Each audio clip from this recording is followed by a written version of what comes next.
Hi అండి అందరికీ welcome to my channel Snehi vlogs. మనం ఇప్పుడు దోసకాయ పచ్చడి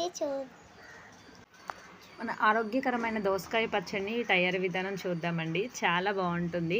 ఇది ఇడ్లీలోకి, దోశల్లోకి, రైస్లోకి కూడా చాలా అద్భుతంగా ఉంటుంది. ఒకసారి మీరు కూడా ట్రై చేసి చూడండి.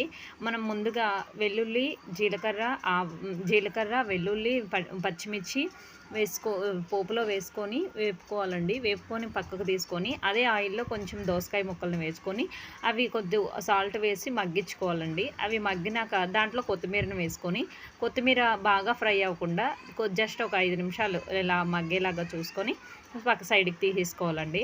సైడ్కి తీసుకున్నాక అదే దాంట్లో టమాటాలు వేసుకోవాలి. టమాటాలు వేసుకొని దాంట్లో కొంచెం సాల్ట్ వేసి మగ్గించుకోవాలి. అవి టమాటాలు బాగా మగ్గిపోయాక దాంట్లో కొంచెం చింతపండు వేసుకోవాలి. చిన్న చింతపండు, నిమ్మకాయ అంత చింతపండు తీసుకొని వేసుకోవాలి. వేసుకున్నాక దాన్ని కూడా మగ్గిపోయాక బాగా చింతపండు, టమాటాలు గుజ్జులాగా అయిపోయాక సైడ్కి తీసుకోవాలండి. తీసుకున్నాక మొత్తంగా కలుపుకొని మిక్సీ పట్టేసుకోవడమే. అంతే, దోసకాయ పచ్చడి రెడీ అయిపోయింది. చాలా చాలా టేస్టీగా ఉంటుందండి. ఇది దోశకి, ఇడ్లీకి కూడా అద్భుతంగా ఉంటుంది, రైస్లోకి కూడా. మీరు ట్రై చేసి చూడండి. టేస్ట్ ఎలాగ ఉందో కూడా నాకు కామెంట్ చేయండి తప్పకుండా. అలాగే మన ఛానల్ని సపోర్ట్ చేయండి. ప్లీజ్ సబ్స్క్రైబ్ చేసి, లైక్ చేసి సపోర్ట్ చేయండి. అలాగే మీ ఫ్యామిలీ మెంబర్స్కి, ఫ్రెండ్స్కి కూడా షేర్ చేయండి. Thank you for watching. Bye bye.